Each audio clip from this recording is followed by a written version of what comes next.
Namaku Rahma. Waktu itu aku tinggal di sebuah kosan campur di pinggiran kota. Bangunannya nggak terlalu besar, tapi cukup padat. Isinya kebanyakan orang-orang rantau yang nasibnya mirip-mirip. Sama-sama datang ke kota ini dengan mimpi sederhana. Kerja, bertahan, lalu pelan-pelan naik level.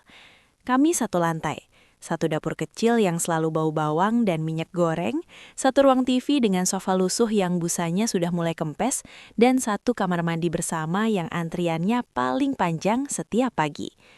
Hampir setiap hari kami saling lihat muka, entah cuma lewat, entah duduk bareng, entah sekadar saling sapa sambil ngeluh soal hidup. Kosan itu nggak pernah benar-benar sepi. Selalu ada suara langkah kaki, pintu kamar yang dibuka tutup, suara notifikasi HP atau suara panci beradu di dapur. Bahkan di malam hari pun selalu ada tanda-tanda kehidupan. Ada yang pulang lembur, ada yang baru bangun buat minum, ada juga yang sekadar keluar kamar buat buang sampah. Semua bercampur jadi satu ritme yang lama-lama terasa normal. Aku sudah tinggal di situ hampir 2 tahun. Awalnya terasa asing, tapi lama-lama jadi kebiasaan. Aku hafal jam bangun orang-orang, tahu siapa yang suka masak pagi-pagi, siapa yang baru pulang kerja jam 10 malam, dan siapa yang jarang kelihatan karena kerjanya shift malam. Dari sekian banyak penghuni, aku bukan yang paling ramah, tapi juga bukan yang pendiam. Aku cukup bisa menempatkan diri, ngobrol seperlunya, tertawa seperlunya, lalu balik lagi ke kamar. Aku punya pacar, namanya Dian. Hubungan kami waktu itu sudah hampir 4 tahun. Kami ketemu sejak sama-sama masih kuliah, lalu bertahan sampai sama-sama kerja. Kalau dilihat dari luar, hubungan kami aman. Nggak ada drama besar, nggak ada cekcok berisik, nggak ada cerita putus nyambung. Kami jarang bertengkar, tapi juga jarang benar-benar ngobrol dari hati ke hati. Semuanya terasa datar, seperti rutinitas yang dijalani karena sudah terbiasa. Dian kerja di sebuah perusahaan logistik. Jam kerjanya panjang, sering lembur, sering capek. Kalau kami ketemu, obrolannya sering muter di situ-situ saja. Tentang kerjaannya yang melelahkan, tentang atasannya yang nyebelin, tentang target yang nggak ada habisnya. Aku mendengarkan, mengangguk, sesekali menanggapi, tapi jarang menceritakan diriku sendiri. Bukan karena nggak mau, tapi karena setiap kali aku mulai cerita, Dian sering terlihat nggak benar-benar hadir. Matanya ke layar HP, pikirannya entah kemana. Kami jarang bertengkar karena kami jarang membahas hal-hal yang sensitif. Semua disimpan, semua ditahan. Hubungan kami seperti rumah yang pintunya selalu tertutup rapat. Aman dari hujan, tapi juga minim udara segar. Aku tahu itu, tapi aku nggak tahu harus mulai dari mana untuk memperbaikinya. Lagi pula, kami sudah lama bersama. Rasanya sayang kalau harus ribut hanya karena perasaan yang mungkin cuma capek sementara. Di kosan itu, ada satu orang yang paling sering aku temui selain ibu kos. Namanya Arga. Dia tinggal di kamar ujung, dekat dapur. Badannya nggak terlalu tinggi, kulitnya agak gelap, rambutnya selalu rapi meski kelihatannya jarang benar-benar disisir. Arga kerja di sebuah perusahaan konstruksi sebagai staf lapangan. Jadwal kerjanya lumayan mirip denganku. Berangkat pagi, pulang sore menjelang malam. Kami sering ketemu tanpa sengaja. Pagi-pagi di dapur, sama-sama bikin kopi instan sambil setengah ngantuk. Sore hari di parkiran, sama-sama baru sampai dengan wajah lelah. Malam hari di ruang TV, sama-sama nonton acara yang sebenarnya nggak terlalu kami perhatikan. Dari seringnya ketemu itu, obrolan kecil mulai terbentuk. Awalnya cuma basa-basi, tanya kerja di mana, pulang jam berapa, capek atau enggak. Lalu berkembang ke hal-hal sepele, tentang macet yang makin parah tiap minggu, tentang harga makan yang naik, tentang lauk ibu kos yang kadang keasinan atau kebanyakan micin. Obrolan kami ringan, tanpa beban. Aku nggak pernah berpikir lebih jauh dari itu. Buatku Arga cuma teman kos, sama seperti yang lain. Tapi entah kenapa kehadiran Arga terasa lebih sering dibanding yang lain. Bukan karena dia sengaja mendekat, tapi karena jadwal kami memang sering bersinggungan. Kami sering satu meja makan, bukan karena janjian, tapi karena kebetulan saja. Kalau aku keluar kamar dan lihat dia sudah duduk di ruang makan, aku ikut duduk. Kalau dia yang keluar dan lihat aku ada di situ, dia ikut nimbrung. Semua terasa alami. Arga tipe orang yang gak banyak gaya. Cara bicaranya tenang, suaranya nggak pernah terlalu keras. Dia nggak suka pamer, nggak suka cerita berlebihan. Tapi justru itu yang bikin orang nyaman. Dia tahu kapan harus bicara, tahu kapan harus diam. Kadang dia cuma duduk sambil main HP, tapi kehadirannya terasa. Bukan mengganggu, tapi menemani. Aku sering pulang kerja dengan kepala penuh. Kerjaanku di kantor administrasi nggak selalu berat secara fisik, tapi melelahkan mental. Target, laporan, revisi, semua datang silih berganti. Setiap kali sampai kos, aku cuma ingin duduk dan diam. Dian jarang bisa menemaniku di jam-jam itu. Kalau aku chat, jawabannya sering singkat. Kalau aku telepon, kadang nggak diangkat, karena dia masih kerja. Di saat seperti itu, tanpa aku sadari, Arga sering ada di sekitarku. Duduk di ruang TV, masak mie di dapur, atau sekadar lewat sambil menyapa. Kami ngobrol sedikit, tertawa sebentar, lalu kembali ke aktivitas masing-masing. Tidak ada yang istimewa, tapi cukup untuk membuat malam terasa tidak terlalu sunyi. Aku nggak pernah cerita ke Arga tentang hubunganku dengan Dian. Dia juga nggak pernah bertanya. Kami saling menjaga jarak tanpa perlu kesepakatan. Setidaknya itu yang aku pikirkan saat itu. Aku merasa aman karena semuanya masih dalam batas wajar. Tidak ada sentuhan, tidak ada rayuan, tidak ada kata-kata manis. Hanya dua orang dewasa yang sama-sama lelah dan kebetulan berada di tempat yang sama. Sampai suatu malam hujan turun deras. Bukan hujan biasa, tapi hujan yang suaranya keras di atap seng, anginnya kencang, dan membuat udara terasa lebih dingin dari biasanya. Listrik di kosan mati sekitar jam 8 malam. Satu kosan langsung gelap. Beberapa orang keluar kamar sambil mengeluh. Ada yang menyalakan lilin, ada juga yang menyalakan senter dari HP. Aku waktu itu sudah selesai mandi dan berniat rebahan. Tapi karena listrik mati, kamarku terasa pengap dan sunyi. Aku keluar ke ruang tengah, niatnya cuma duduk sebentar.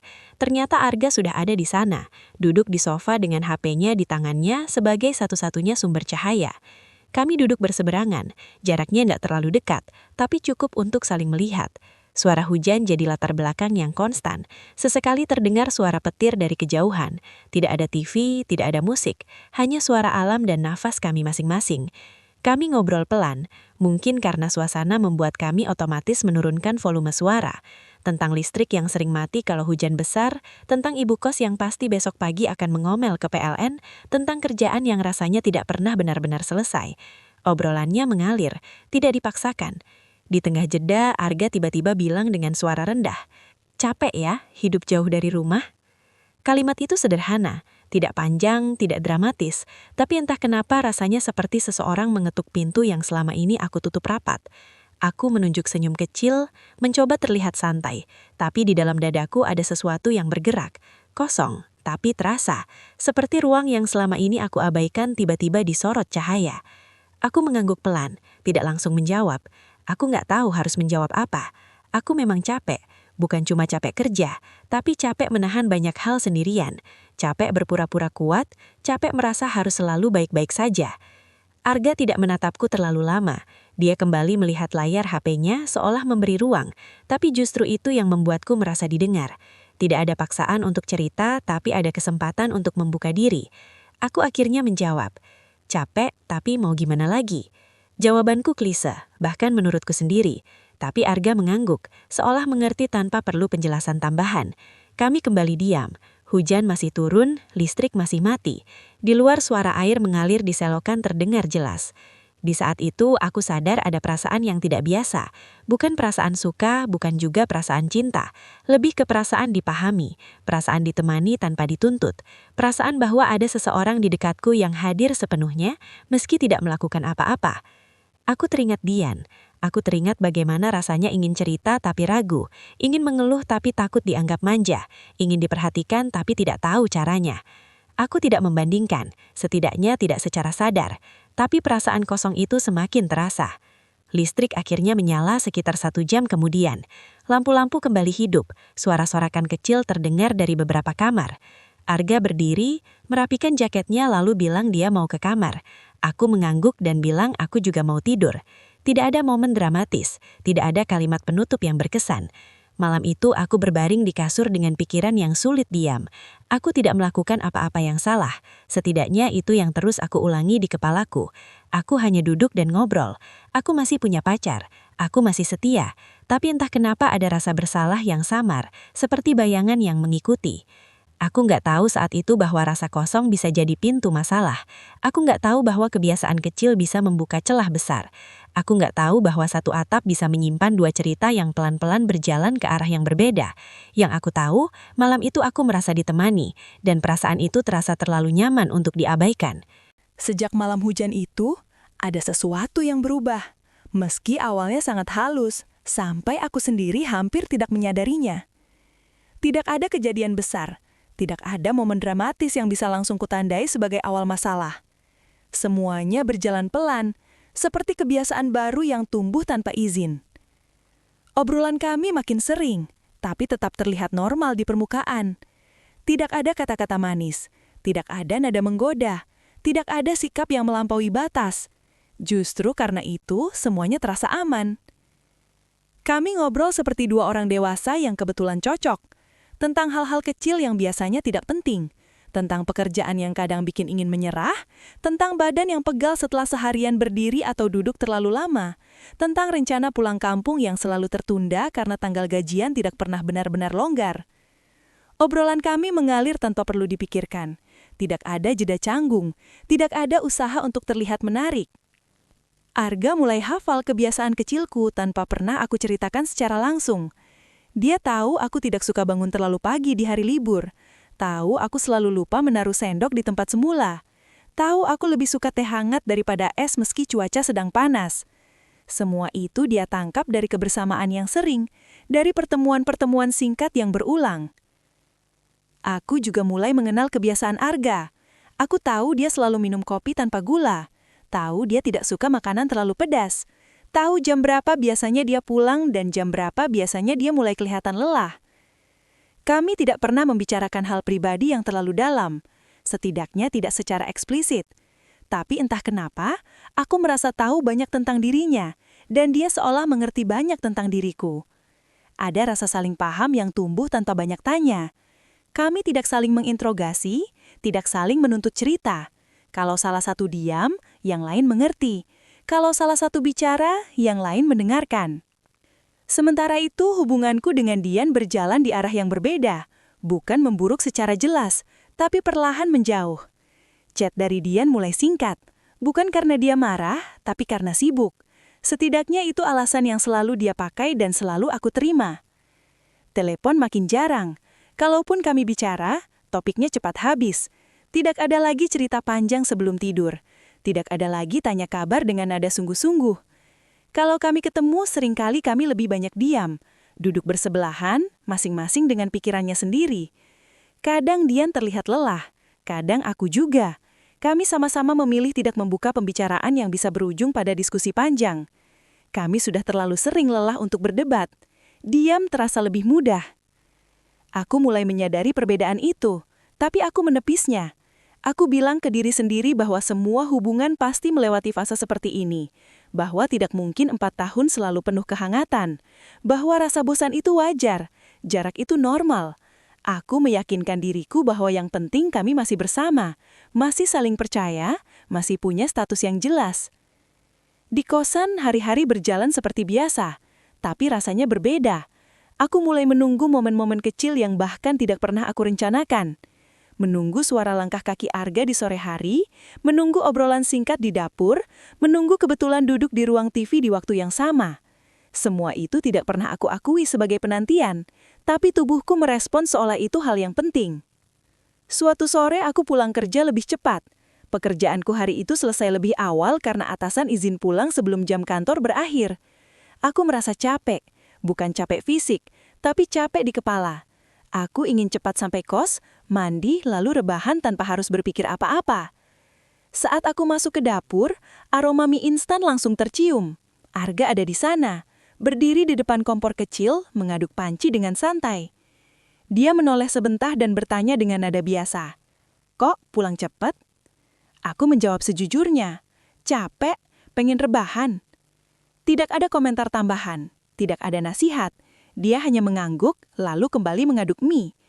Aku duduk di kursi makan, membuka tas, lalu meletakkannya di lantai. Kami tidak merasa perlu mengisi keheningan. Suara air mendidih dan bunyi sendok yang mengenai panci sudah cukup. Lalu Arga menawarkan 1 porsi mie padaku.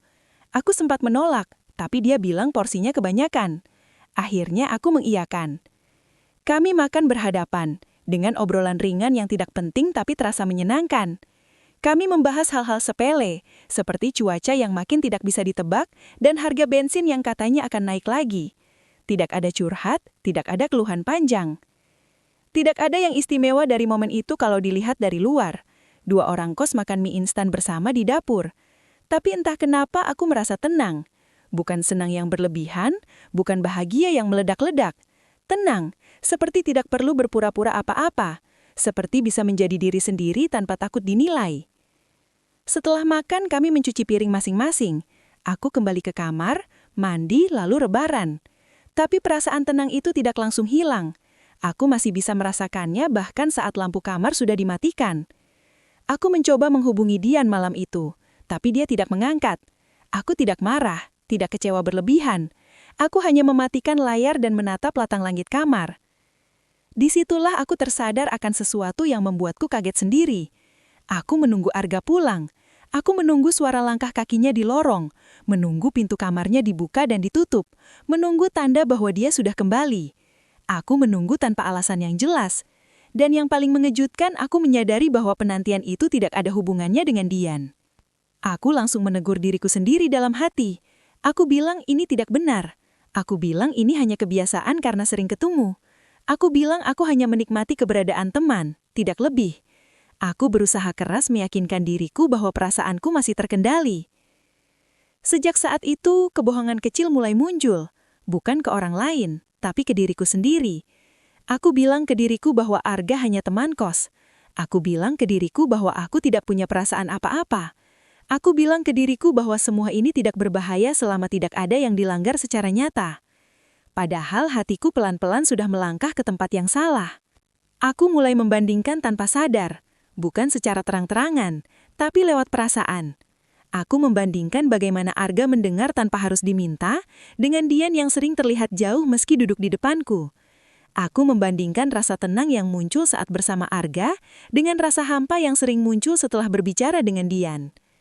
Aku tidak pernah mengatakan itu pada siapapun, bahkan pada diriku sendiri aku enggan mengakuinya. Aku masih bertemu Dian, masih tertawa bersamanya, masih memeluknya saat kami berpisah. Tapi ada bagian dari diriku yang tidak sepenuhnya hadir. Ada ruang kecil yang mulai terisi oleh orang lain, dan aku membiarkannya. Aku tidak menutup pintu itu, aku malah berpura-pura pintu itu tidak pernah terbuka. Hari-hari berikutnya berjalan dengan pola yang sama. Obrolan dengan Arga makin sering, tapi tetap terlihat wajar. Kami tidak pernah janjian secara khusus, tapi selalu saja ada momen bersama. Kami tidak pernah membicarakan perasaan, tapi kehadiran kami untuk satu sama lain semakin konsisten. Aku mulai menyesuaikan jadwal tanpa sadar. Pulang sedikit lebih lambat atau sedikit lebih cepat, tergantung kemungkinan bertemu dengannya. Aku masih menyangkal. Aku bilang ini cuma fase. Aku bilang aku hanya butuh teman bicara. Aku bilang aku tidak melakukan apa-apa yang salah. Tapi di balik semua pembenaran itu ada satu hal yang tidak bisa aku bohongi. Perasaanku berubah. Tidak drastis, tidak tiba-tiba, tapi cukup jelas kalau aku berani jujur. Aku mulai merasa bersalah pada Dian, tapi rasa bersalah itu kalah oleh rasa nyaman. Aku tahu seharusnya aku memperbaiki hubunganku, bukan mencari pelarian. Aku tahu seharusnya aku bicara dengan Dian, bukan diam dan mencari pengertian di tempat lain. Tapi aku memilih jalan yang paling mudah, yaitu menunda, menghindar, dan berharap semuanya akan baik-baik saja dengan sendirinya. Aku tidak sadar bahwa kenyamanan adalah jebakan paling halus. Dia tidak memaksa, tidak berisik, tidak menakutkan. Dia datang seperti selimut tipis di malam dingin, membuat kita lupa bahwa sebenarnya kita sedang berada di tempat yang salah. Dan aku, tanpa sadar, mulai membiarkan diriku terbuai olehnya. Hari itu Dian datang ke kosan tanpa banyak pemberitahuan. Dia cuma bilang lewat chat kalau mau mampir sebentar setelah pulang kerja. Aku membaca pesannya sambil duduk di kamar. Perasaanku tidak seperti biasanya. Tidak ada rasa rindu yang menggebu, tidak juga antusias berlebihan. Yang ada justru kegelisahan yang sulit dijelaskan, seperti ada sesuatu di dalam diriku yang belum siap bertemu dengannya. Saat Dian sampai, aku menyambutnya dengan senyum yang kupaksakan terlihat normal. Kami duduk di ruang tamu kosan, di sofa yang sama tempat aku sering duduk bersama Arga. Aku langsung merasa tidak nyaman dengan pikiran itu. Dian bercerita tentang pekerjaannya, tentang atasannya yang makin menekan, tentang target baru yang harus dia kejar. Aku mendengarkan, mengangguk, sesekali menanggapi, tapi pikiranku tidak sepenuhnya ada di sana. Obrolan kami terasa kaku. Ada jeda-jeda yang biasanya tidak pernah kami sadari sebelumnya, tapi sekarang terasa jelas. Dian beberapa kali menatapku seperti ingin mengatakan sesuatu, lalu mengurungkannya. Aku juga begitu. Ada banyak hal di kepalaku, tapi tidak satu pun keluar lewat mulut. Kami seperti dua orang yang sudah terlalu lama saling mengenal, sampai lupa caranya benar-benar berbicara. Dian sempat menggenggam tanganku, dan aku membalasnya, tapi rasanya berbeda. Sentuhannya tidak lagi memberi rasa aman seperti dulu. Aku malah merasa bersalah tanpa alasan yang jelas. Setelah sekitar 1 jam, Dian pamit pulang. Aku mengantarnya sampai depan kos, melambaikan tangan sambil tersenyum, lalu menutup pintu dengan perasaan kosong yang makin berat.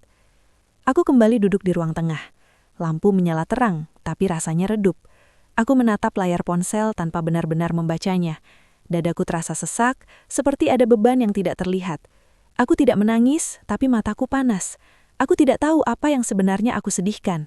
Dian baru saja pergi, tapi yang kurasakan bukan kehilangan, melainkan jarak. Tidak lama kemudian, Arga keluar dari kamarnya dan duduk di sofa sebelahku. Dia tidak langsung bertanya apapun. Dia hanya duduk, menyesuaikan posisi, lalu membuka botol minum. Keheningan di antara kami tidak terasa canggung, justru terasa seperti ruang aman yang tiba-tiba aku butuhkan. Aku tidak bercerita apa-apa, tidak satu kata pun tentang Dian atau tentang perasaanku. Tapi entah kenapa, Arga menoleh ke arahku dan berkata dengan suara pelan, "Rahma, kamu pantas bahagia." Kalimat itu sederhana, bahkan terdengar biasa, tapi pertahananku runtuh di situ.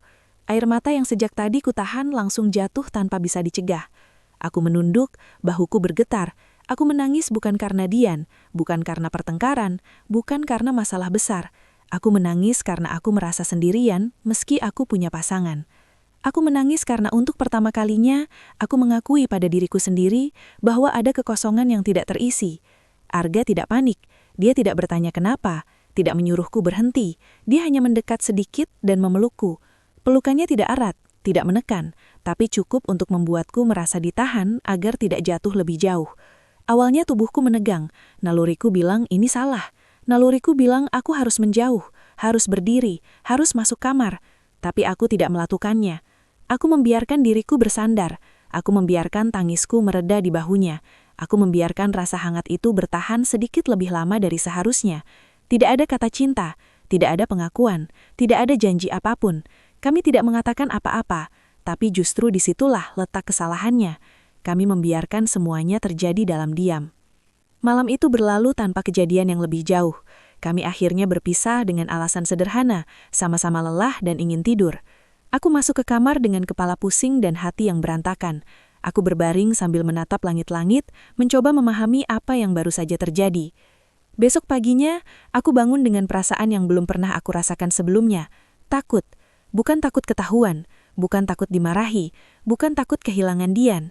Aku takut pada diriku sendiri. Takut karena aku sadar ada sesuatu di dalam diriku yang sudah bergeser. Ada batas yang kemarin masih jelas, sekarang sudah kabur. Hari-hari setelah itu berjalan aneh.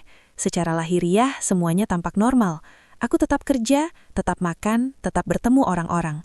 Tapi di dalam ada kegelisahan yang terus mengikuti. Aku dan Arga tidak membicarakan pelukan itu. Kami berpura-pura tidak terjadi apa-apa. Tapi justru sikap itu membuat segalanya terasa lebih dekat. Chat kami mulai makin rutin. Awalnya hanya tanya hal-hal biasa, lalu pelan-pelan masuk ke obrolan yang seharusnya tidak perlu dibagi. Aku mulai bercerita tentang capeknya menjalani hubungan yang terasa sepi, tentang rasanya tidak didengar, tentang kelelahan emosional yang selama ini kupendam, hal-hal yang bahkan ke Dian sendiri jarang aku ucapkan. Arga tidak menyudutkanku, dia tidak bilang Dian salah, dia juga tidak bilang aku benar, dia hanya mendengarkan, kadang membalas singkat, kadang panjang, tapi selalu tepat. Telepon malam mulai sering terjadi.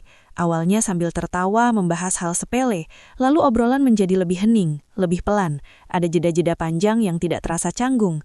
Kami saling mendengarkan nafas, seolah kehadiran di ujung sana sudah cukup. Tanpa aku sadari, kebiasaan baru tumbuh. Aku mulai menunggu pesan dari Arga, bukan lagi dari Dian. Setiap kali ponselku berbunyi, aku berharap namanya yang muncul. Dan ketika yang muncul bukan dia, ada rasa kecewa kecil yang cepat-cepat aku tepis. Aku tahu itu tidak seharusnya terjadi. Aku tahu ini berbahaya, tapi aku juga terlalu nyaman untuk berhenti. Arga selalu ada. Saat aku sedih, dia hadir tanpa banyak tanya. Saat aku ragu, dia tidak menghakimi. Dia hanya bilang aku kuat, aku layak didengar. Dia memberikan sesuatu yang sudah lama tidak aku rasakan, yaitu perhatian yang utuh. Dan perhatian itu membuatku lupa bahwa sumbernya salah. Suatu malam, di tengah obrolan yang terasa terlalu dalam, Arga berkata dengan suara pelan di telepon, "Rahma, kamu pantas bahagia." Kalimat itu sederhana, tidak berlebihan, tidak romantis, tapi dadaku langsung sesak. Aku terdiam lama, tidak tahu harus menjawab apa, karena untuk pertama kalinya, aku merasa ada orang lain yang lebih memahami perasaanku dibanding pacarku sendiri, dan perasaan itu menyadarkanku akan satu hal yang menakutkan. Garisnya sudah hilang, batasnya sudah kabur, bukan karena sentuhan lanjutan, bukan karena pertemuan diam-diam, tapi karena hatiku sudah berpindah tempat. Aku sudah memberi ruang terlalu besar untuk orang lain. Aku sudah membagi sesuatu yang seharusnya hanya milik satu orang. Di titik itu, aku akhirnya mengakui sesuatu yang paling aku takuti. Aku telah berubah menjadi perempuan yang selama ini paling aku benci. Perempuan yang berselingkuh, bukan lewat tubuh, tapi lewat perasaan. Dan kesadaran itu tidak membuatku langsung berhenti, justru membuatku semakin takut.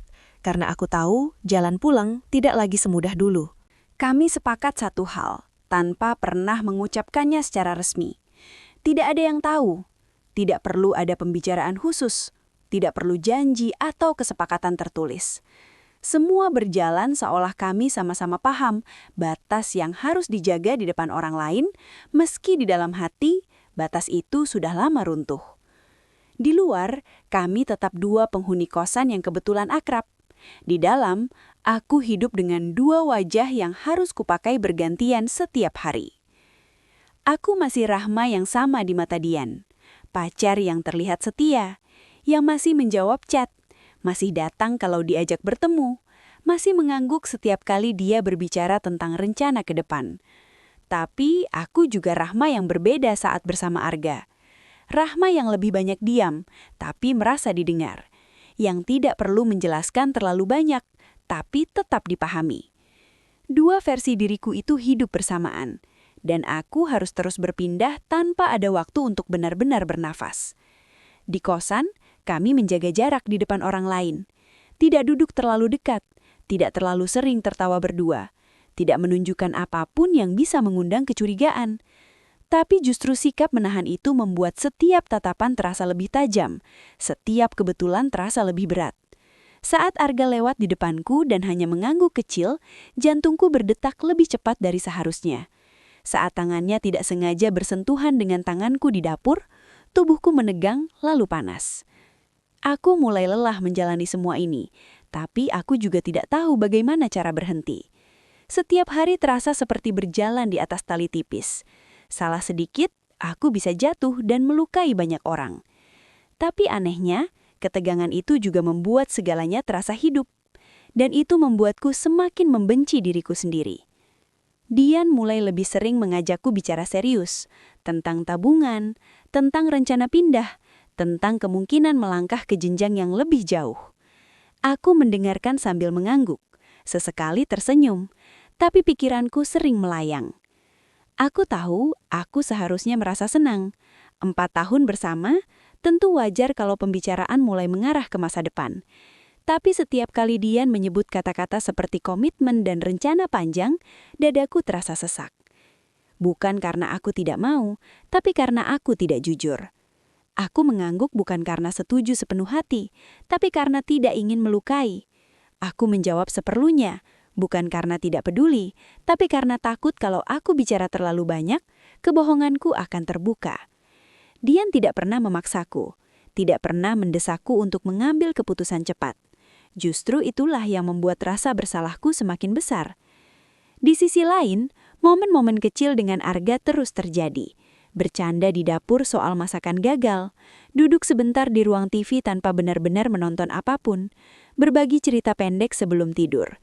Hal-hal sederhana itu membuat hatiku berdebar tanpa alasan logis. Aku tidak pernah menunggu sesuatu yang besar darinya, tapi kehadirannya sendiri sudah cukup membuatku merasa diperhatikan. Aku mulai berubah tanpa sadar. Aku jadi lebih mudah marah, terutama pada hal-hal kecil yang sebelumnya tidak pernah menggangguku. Aku mudah capek, meski secara fisik tidak melakukan hal yang berat. Aku sering merasa bersalah, tanpa tahu harus meminta maaf kepada siapa. Semua emosi itu bercampur jadi satu, membuatku lelah bahkan sebelum hari benar-benar berakhir. Yang paling menyakitkan adalah kebiasaan membandingkan yang pelan-pelan tumbuh. Aku membandingkan cara Dian menjawab pesanku dengan cara Arga mendengarkan ceritaku. Aku membandingkan keheningan saat bersama Dian dengan rasa tenang yang muncul saat duduk bersama Arga. Aku membandingkan rasa aman yang dulu kurasakan dengan rasa nyaman yang sekarang kualami. Setiap perbandingan itu seperti pisau kecil yang menusuk sedikit demi sedikit. Aku sadar saat itu bahwa aku bukan hanya selingkuh secara fisik, meski sentuhan kami tidak pernah melangkah lebih jauh. Aku juga selingkuh secara perasaan. Aku sudah membagi ruang yang seharusnya utuh. Aku sudah membiarkan orang lain masuk ke tempat yang selama ini hanya ditempati satu nama. Kesadaran itu membuatku sering terjaga di malam hari, menatap gelap sambil bertanya pada diri sendiri, kapan semua ini akan berhenti. Aku mulai menjaga jarak dengan Dian tanpa sadar, bukan menjauh secara fisik, tapi secara emosional. Aku tidak lagi sepenuhnya hadir saat bersamanya. Aku mendengarkan, tapi tidak benar-benar menyerap. Aku tersenyum, tapi tidak sepenuh hati. Dian tidak bodoh, dia pasti merasakan perubahan itu, meski mungkin belum bisa menjelaskannya. Suatu malam, Dian datang menemuiku, bukan dengan wajah marah, bukan dengan nada menuduh. Kami duduk berhadapan, suasananya lebih sunyi dari biasanya. Dian terlihat ragu, seperti menimbang sesuatu yang berat di pikirannya. Aku bisa melihat kegelisahan di matanya, dan itu membuatku semakin gelisah. Dian akhirnya bertanya dengan suara yang pelan tapi jelas. "Kamu masih sayang aku?" Pertanyaan itu sederhana, tapi rasanya seperti tamparan keras. Aku terdiam, terlalu lama. Di kepalaku jawaban berputar-putar. Aku ingin bilang iya, tapi kata itu terasa berat. Aku ingin jujur, tapi kejujuran itu akan menghancurkan segalanya. Dian menatapku, menunggu. Detik-detik berlalu dengan lambat, dan keheningan itu berbicara lebih keras dari kata apapun. Aku sadar di situ bahwa aku sudah melukai orang yang paling tulus tanpa dia tahu apa-apa. Dian tidak pernah mencurigai, tidak pernah menuduh, tidak pernah mengontrol. Dia percaya padaku sepenuhnya, dan justru kepercayaan itulah yang sekarang terasa paling menyakitkan. Aku belum mengatakan apa-apa, tapi diamku sudah cukup untuk menjawab. Rahasia ini terus menggerogoti dari dalam. Setiap hari aku bangun dengan perasaan bersalah. Setiap malam aku tidur dengan ketakutan. Aku tahu aku tidak bisa hidup seperti ini. Aku tahu suatu saat semuanya akan runtuh, entah lewat pengakuan atau lewat ketahuan. Tapi untuk saat itu aku masih berdiri di tengah-tengah, terlalu takut untuk melangkah mundur, terlalu lemah untuk berhenti berjalan ke depan. Dan di sanalah aku terjebak, dalam kebohongan yang kubangun sendiri, dalam kenyamanan yang salah, dalam perasaan yang seharusnya tidak pernah aku izinkan tumbuh. Rahasia ini tidak hanya mengancam hubunganku, tapi juga perlahan mengikis diriku sendiri. Aku akhirnya memilih berhenti.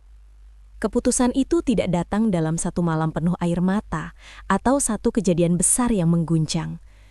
Ia datang perlahan, dari kelelahan yang menumpuk, dari rasa bersalah yang tidak lagi bisa kututupi dengan pembenaran apapun. Aku capek bangun setiap hari dengan dua versi diri. Aku capek tersenyum sambil menyembunyikan sesuatu. Aku capek berbohong, bahkan kepada diriku sendiri. Bukan karena ketahuan, tidak ada yang mencurigai, tidak ada yang memergoki. Semua masih terlihat rapi di luar. Justru itu yang membuatku semakin muak. Aku sadar, kalau aku terus berjalan di jalan ini, aku akan kehilangan sesuatu yang jauh lebih penting dari sekedar hubungan. Aku akan kehilangan diriku sendiri. Aku mengajak Arga bicara di ruang tengah kosan, sore hari saat suasana sepi. Aku sudah menyiapkan kalimatnya berkali-kali di kepala, tapi saat berhadapan langsung, suaraku tetap bergetar. Aku bilang aku tidak sanggup lagi. Aku bilang aku ingin berhenti sebelum semuanya makin rusak. Aku tidak menyalahkannya, karena aku tahu aku juga punya peran besar di dalam semua ini. Arga mendengarkan tanpa memotong. Wajahnya tenang, tapi matanya terlihat lelah. Dia tidak membantah, tidak membujuk, tidak juga mencoba menahan. Dia hanya mengangguk pelan dan berkata kalau dia mengerti. Katanya sejak awal dia juga tahu ini tidak benar, tapi sama seperti aku, dia terlena oleh rasa nyaman.